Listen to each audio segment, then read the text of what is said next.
in that cover, in that picture, which is from your family collection, he was taking people, Lonnie Tucker was taking people on a tour, right? Or an experience to get, I mean, what was that? I don't know. Okay. See, I don't, and Because it looks like he was. well, I know that they went gator hunting at night because all you had to do is shine the light across the water, and their eyes glow like red coals. How did he learn to kill, or how did he learn to hunt the gators and the snakes? Was it just something he figured out? I mean, yeah, he it's just something you you know. do. Well, working like he did, a lot of times in the cypress swamps, when you go in to cut trees or whatever, you're wading in water. Well, that's where the gators live.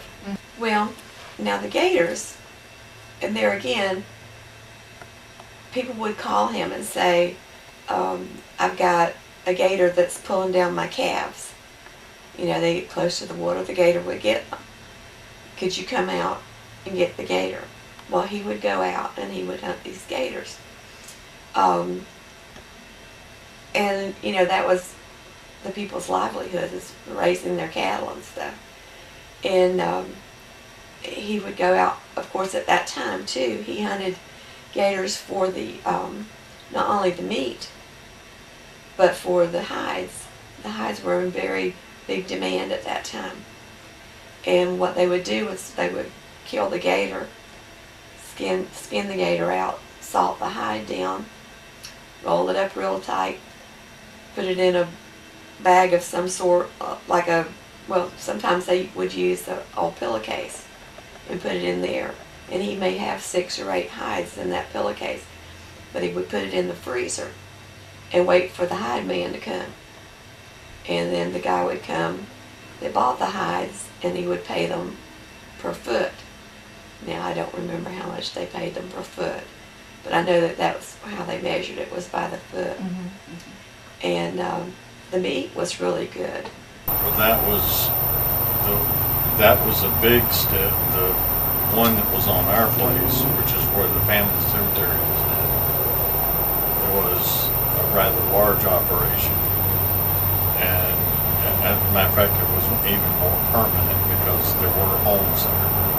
And they even had a community well.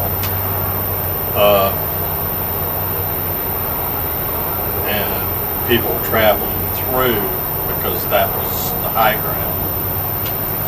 If they were in a wagon, they would stop and water their horses and get water and all that from that well, which the well is still there. You have to look for the bricks down in the ground, but the well is still there. But that home that you were talking about that's in the book, my uncle tore that down board by board in 1939 and moved it to its current location and put it back together, and it's got the old wide smokehouse type boards, but it's still sitting there the way from the 1840s right on. This was a huge turpentine area. Now you got a picture in your mind. If you look around here, the little pines you see now, we think are big. Some of those pines were monstrous, and they were used for pitch for wooden ships, sailing ships, and then when the war between the states started, turpentine, sugar, and salt. This area was a big producer of all that. This is the turpentine house. Yes. Which I assume was probably larger than the other houses. Yes.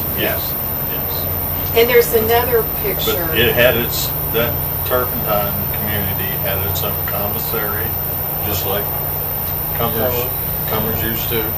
They had their own currency. When we were growing up, there was pink and blue and all different colors bottles and medicine bottles. I think my cousin still has some that came from over there, and it was they just roamed all over the place, really, to get the turpentine from the trees. And it was a complicated, hard process to get it. And it was kind of like the maple process up north. You know, it was a daily process of going out every day and changing the clay pots, which I still have some of those, because every time we burned the woods off, we'd find some. We did go over the hill with a metal detector one time, shortly after my wife and I were married, and we found 9 of the old broad axes that they used to cut the slots in the trees. Yeah, we got a wonderful display of collection right here at the museum. That stuff. Right. But one thing that you didn't have up north around the maple trees, you didn't have rattlesnakes as big as your leg, did you?